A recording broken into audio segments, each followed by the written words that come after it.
thanks for being part of our video. Of course. And just would really love it if you could tell us a little bit about your role at Head Health Kids. Yeah, so I'm the clinical nurse consultant with the Head Health Kids team, and I came to be in this position after many years of working with acute mental health services and seeing sort of the darker side for families who were crying out for help and really not being met where they were at, seeing,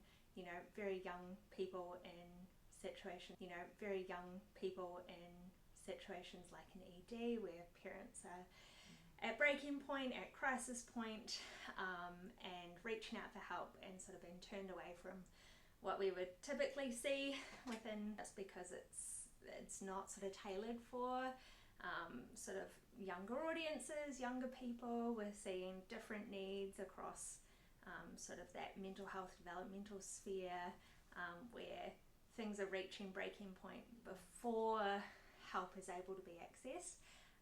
and so that kind of was a driving factor for me to be like, we need to look at how we do things and doing things differently. I guess motivates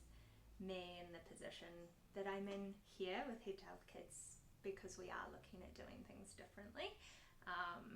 and looking at the way that we do things, the way that we work, and trying to be more, I guess, walking the path with, rather than I guess some other models that we see or hear about. Our intake and referral process, and I can only imagine doing things differently can bring along its challenges. So I'm really curious to see how you have navigated that space and held that passion in mind, sometimes when things get a bit tricky. It's definitely been a work in progress, where I think many of our forming partnerships have been quite challenging in terms of people are used to seeing things in a certain way, or used to systems working in a certain way, or it being quite rigid around what we can and can't do. And I know that that's something that we've really been trying to sort of work on in terms of being more flexible, meeting families where they're at. Has posed its challenges at times, where sometimes we're getting really complex referrals that aren't in our scope of sort of this, I guess, expectation sometimes that, well, you're a new service, you can fill this gap. Because I think as much as we want to be the gap filler, and there's ongoing navigation and ongoing changes that need to happen within the wider system to best meet the needs of these families. But there's definitely some wins that we've had. We've formed some great partnerships with different people in the community, and really strong pathways for referrals, where they are definitely appropriate families. They're either very early in their journey, or they've not connected with anybody in, I guess, community expectation of us, as well as service expectation of us, and trying to work out what our space is, within, different communities and different teams, and what that looks like. But it's so important to have relationships with people, using all the tools in our toolkit. I've got lots of very experienced staff from both clinical lens and a lived experience lens, which has been invaluable in supporting our families to navigate services and what it looks like and how it can look, and how it can be different from sometimes very linear clinical processes that sometimes get in the way of some of our other services. I think you've said it so beautifully there. It's that sweet spot of trying to meet families where they're at, and building and maintaining the relationships, partnerships, and I think every service understands the gaps, and that's a reality that's hard for everybody to accept, but especially when you're really trying to do things differently. And I'm just wanted to thank you and touching on the point of working with different people in different teams. And I know at Head Health Kids we do things differently with intake and referrals, and for me personally, I think some of that has been a new space as a lived experience worker to work in, and I just really value the relationships and that working together, and how we've also had as a team to learn each other's roles and really navigate that. And that as well takes patience and time, and anything in particular that's helped in that space. You know, being a holder of some really tricky decision making, and taking that space on so heavily. Is there anything that's helped you with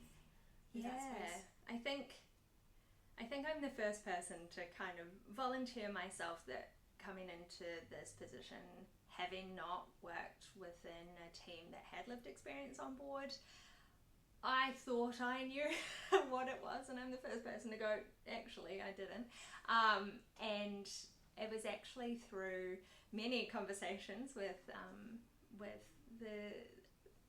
lovely lived experience workforce that we have in our team, as well as I completed some training over the last,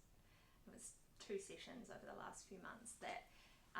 was about building the capacity of the lived experience workforce within like clinical spaces. And I think that to me really helped solidify in my brain the difference between, you know, living it and going through it, and everyone's got lived experience, but actually solidifying that lived experience and lived expertise are different, and we do all bring our own version of what we've been through and things that shape who we are and how we do things, but being able to translate that into a way that breaks down barriers and breaks down the stigma and creates pathways where families feel safe to be has been really transformational for me in terms of my understanding, my knowledge, and the way that I work and understand lived experience workforce. And it's been pivotal to, I think, how I see you guys in our team and in our space, and how important it is for our families as well. And I think that's been really beautiful to watch in terms of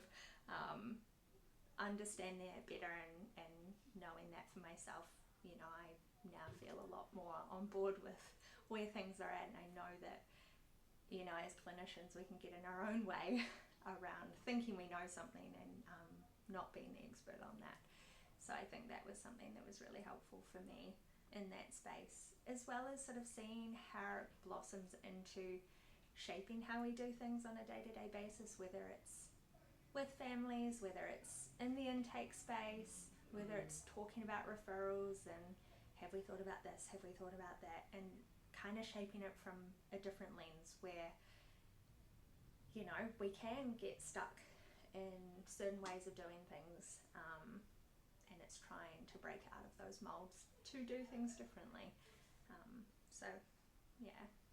Thank you, Mel. I think you touched on it really beautifully there as well, and I think for speaking for myself as a lived experience worker,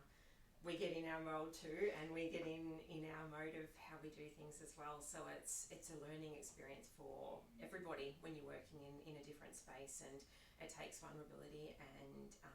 patience and relationships to make this really hard work meaningful. So thank you for sharing that. I really appreciate that. Thank you.